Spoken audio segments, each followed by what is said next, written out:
Hey, g'day guys, it's Kristen Harper here, and welcome to the Rosebank Business Leadership Series. And today I'm talking with Michelle Maitland, and Michelle is the owner of George Walker's Office Furniture. Michelle is also on the board of the Auctioneers Association. So, hey, Michelle, thank you very much for your time this morning. I guess the first question I have for you is, geez, we're on level 2 now. How's that last 8 weeks been for not only yourself but your business, and yeah, talk me through what's been happening.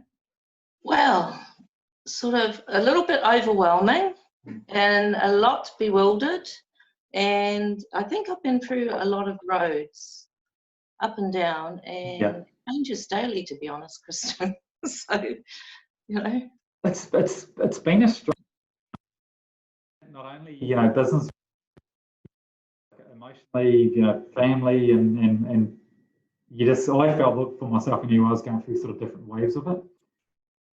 I guess, how has your your background and business, how's it actually prepared you for this at the moment, what we're going through? Well, I'd say a little bit overwhelmed because I have a family business. Both my daughters work for me, my mum works in there, and so it's not different hats, it's I live with my daughter, and so we're all going through this together. Yeah.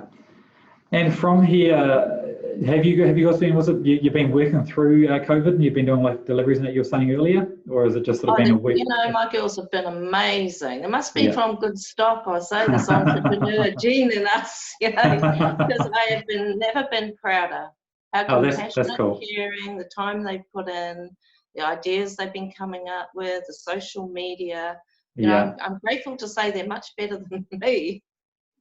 Hey, look, and that's what it's all about. We were talking earlier about, I know you used to be the chair of the Rosebank Business Association, and that word that keeps coming up, even for me, not even about the Rosebank, was together we're stronger. So you're right, because everybody's going to sort of pull, work a wee bit more on this side and that side, and you're sort of pulling together, and I guess trying to make the best of a shitty situation, really. Hey. Well, the only options I do these days are charity. Yeah. And so our community and connectedness is pretty strong. We run a family business and we treat everybody like family. So, I don't know, I had this sort of hashtag, hit the ground running, once I got over myself. So I've been hitting the ground running, and as I said, I was semi-retired. Yeah. And now I have a commercial building. I've had to reduce the rent on, so there's scary times from every angle. Yeah. But I'm quite excited as an entrepreneur now. If you'd asked me a few days ago, you wouldn't have got this answer. And you've been part of the Rosebank Business Association for a number of years now, how has that, I guess, those connections helped and impacted over the last wee while? Absolutely. I mean, I've been talking to Mike Gibson, who's the CEO of RBA, which I have ever since I was chair. And having that level of connectedness. Yeah. And actually, there's people I haven't called yet that I feel compassionate about, that I want to call in and take the time to, not just 5 minutes, sit down with them. And without Rosebank Business, I don't think I would have had that level of compassion and connectedness with everyone around. And anyone in business, we sell office furniture, so we get lots of stories. It's very humbling on a daily basis. I know we only sell office furniture, but it is, the biggest part is the connectedness and the people we meet and the growth we've seen. We've seen lots of companies grow over time, and they are resilient.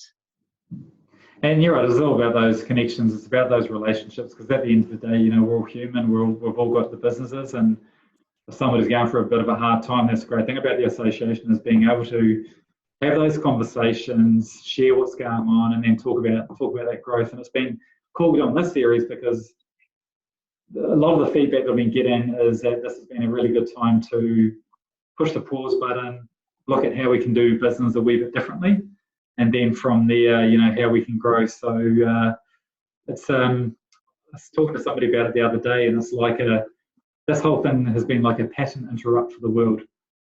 Stop doing things the way you're doing them, and let's sort of look at doing something, wee bit different and a wee bit better. And how do you see things growing from here, Michelle? I think that we're all It's a loaded forced. question, that. Well, I think we're all forced. Personally, we've been, pushing social media. I think we're going to end up 3 years in advance because we've been sitting back not doing, and now our hand has been catapulted, really. We've been catapulted in advance, kicking and screaming, some of us. Yeah. But to be honest, I think I'm going to end up thriving on it. Yeah. Because awesome. we were always about loss and opportunity and helping and, that sort of thing. And finally, Michelle, what advice would you give to any of the other Rosebank business leaders down there going through this? Gosh, sure, they could give me a fair amount. Actually listening, because our business is changing. We're dealing with a lot more government departments who are being sustainable and that sort of thing. And just listening to what our customers want. There was this big thing on home office, and now people are saying, don't really, if I live in an apartment, why do I want to work from home in a shoebox? So I think we're in a transition in my sort of arena, and the people are going to tell us, and they are pushing us already in the direction. So we're doing lots of new things already, lots of customizing, making people fit more people, less space without them having to sell up and start again, kind of thing. So our creative hats are on. Oh, look, I think that's definitely key. Is right now it is just listening. So, Michelle, thank you so much for your time this morning, and we'll look forward to speaking again soon. All the best for the next couple of weeks. All the best for the next couple of weeks as well. See you then. Cool. Thank you. See ya. Bye.